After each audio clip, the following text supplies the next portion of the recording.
The only thing I don't like about it is Michigan, Ohio State. The rivalry to me is very sacred, and the fact that Michigan, Ohio State could We play could play three times in a 3 year now. times. I hate it. I don't like it. that. No, I hate it because like you could literally throw the first game, win the Big Ten championship, and then win the playoff and be like, yeah, we won the ones that mattered. And it's like, and then that game at home meant nothing. Yeah. Yeah. I'll share this anecdote and then I want to get to the last question here. In 2022, when you guys beat us and Ohio State goes to the playoff and plays Georgia, up until I think the day before the game, I hated it because it's like we didn't beat you guys. And like to get to the playoff to win what we need to win, we have to go through you, and we didn't. And now, of course, the excitement of the game, like I think, got me out of it. But like there was, I resonate with what you guys are saying because, in a sense, the 12-game playoff, it certainly gives more opportunity, but at the same time, it really does undo some of the sacredness. Because like, why do I hate Michigan? Well, it's because I grew up in the 90s. And like I like swore off Ohio State, Michigan until Jim Tressel came to town. And I was like, oh, this guy gets the rivalry. And I'm sure it's similar for you guys where it's like there's a hatred, like a respectful hatred. Yeah. Where it's like my mood for a month was determined by who won this game because of all the stakes. I mean, I love the tradition of you play the last Saturday in November, I mean, predominantly.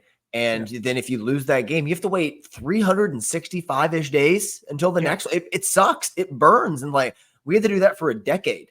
And like, now it's like, well, that game didn't matter. It's like, I hate the fact that a Michigan Ohio State game could theoretically not matter. Yeah. Yeah. I mean, my fandom was forged in the 2006 game, number 1 versus number 2. I was a senior in high school. Like, I mean, growing up in Toledo, we're the most divided place in all of the country. I mean, like nobody disagrees more than the people of Toledo. And the mayor still owes me $1,000, by the way. He bet me on some Connor Stallions banners are coming down stuff. Mayor of Toledo owes me some money, but that's another podcast.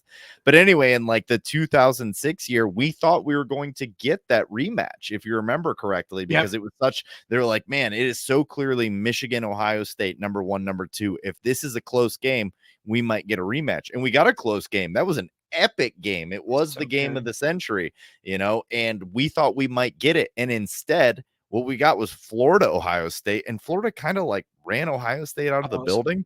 It was really weird. So like that made everyone be like, maybe we don't know as much as we think. And like, maybe we need to expand this, which was the better idea. We do need to expand this. But that going into kind of what you guys were saying, like now it's all about like, can you just get into the playoff? Can you sneak your way in? Do teams start to kind of maybe treat it like an NFL schedule? We're just like, we can sit our guys versus Ohio State because we're 11-0. So like we can lose this Ohio State game. I certainly hope it doesn't come to that. I think if Ryan Day thinks he can sit guys in the Michigan game, we will fire him. His house would be burned down. Literally fired, and then also actually fired. Hard and feathered. I